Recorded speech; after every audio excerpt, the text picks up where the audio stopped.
Breaking news చూస్తున్నాం. TSPSC leakage వ్యవహారంలో కీలక పరిణామం చోటు చేసుకుంది. ఈ కేసులో కీలక నిందితురాలుగా ఉన్న రేణుకకు బెయిల్ మంజూరైంది. నాంపల్లి కోర్టు రేణుకకు షరతులతో కూడిన బెయిల్ను మంజూరు చేసింది. 50,000 రూపాయల పూచీకత్తు, పాస్పోర్ట్ సమర్పించాలని, ప్రతి సోమ, బుధ, శుక్రవారాల్లో సిట్ ఎదుట హాజరు కావాలని కోర్టు రేణుకకు ఆదేశించింది.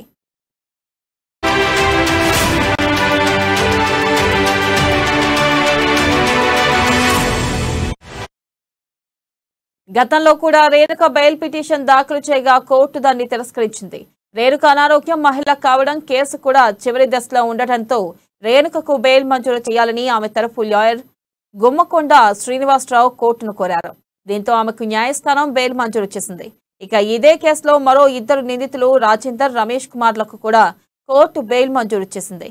రాష్ట్ర వ్యాప్తంగా సంచలనం రేకెత్తించిన టీఎస్పీఎస్సీ క్వశ్చన్ పేపర్ లీక్ కేసులో ఓవైపు ఈడీ, మరోవైపు సిట్ అధికారులు దర్యాప్తు ముమ్మరం చేశారు. ఇప్పటికే ఈ కేసులో 23 మందిని అరెస్ట్ చేసిన ఈడీ నిందితులను క్షుణ్ణంగా విచారిస్తోంది.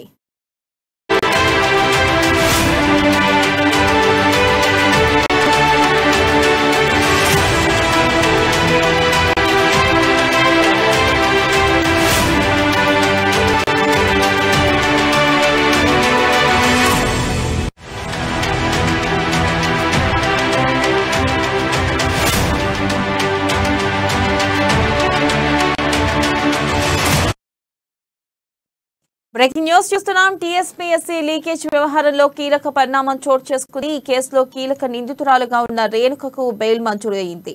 నాంపల్లి కోర్టు రేణుకకు షరతులతో కూడిన బెయిల్ను మంజూరు చేసింది. ఇక దీనిపై మరింత సమాచారాన్ని మా ప్రతినిధి హరీష్ అందిస్తారు. హరీష్.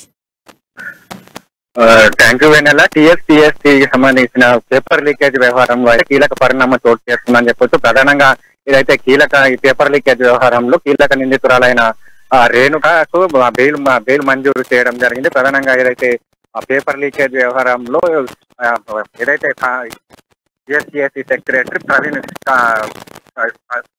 ప్రవీణ్ పేపర్ నుంచి కూడా సన్నిహితంగా ఉంటూ పేపర్ లీకేజ్ వ్యవహారానికి పాల్పడినందుకు రేణుకకు ఏ3 నిందితురాలుగా గుర్తించి అరెస్ట్ చేసి విచారణ కొనసాగిస్తున్న క్రమంలో నాంపల్లి కోర్టు తమకు షరతులతో కూడిన బెయిల్ మంజూరు చేయడం జరిగింది. ప్రధానంగా ఏదైతే 50,000 పూచీకత్తుతో, అలాగే ప్రతి సోమవారం, బుధవారం, శుక్రవారాల్లో ఏదైతే సిట్ ముందు హాజరు కావాలి. దీనికి సంబంధించిన కూడా ఏదైతే మన పాస్పోర్ట్ ఉన్నాయో పాస్పోర్ట్ ను కూడా పోలీస్ స్టేషన్ లో సబ్మిట్ చేయాలి అని చెప్పేసి కూడా షరతులతో కూడిన బెయిల్ మంజూరు చేయడం జరిగింది. అంటే గతంలో కూడా ఏదైతే రేణుక తరపు న్యాయవాది బెయిల్ పిటిషన్ పైన కూడా విచారణ వాదనలు వినిపించారు. అలాగే దీనికి సంబంధించి ఏదైతే కేసు కీలక అంటే అంతిమ దిశలో ఉండాలి.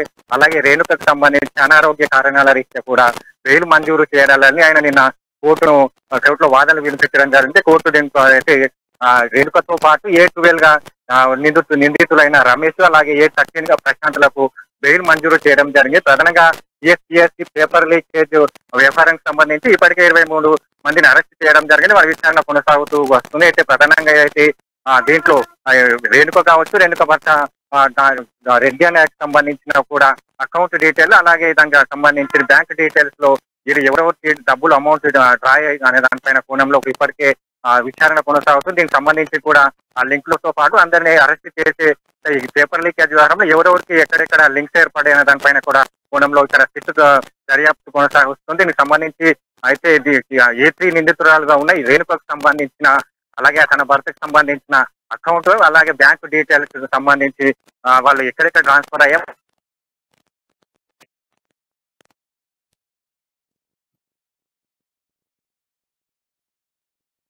Right Harish, thank you.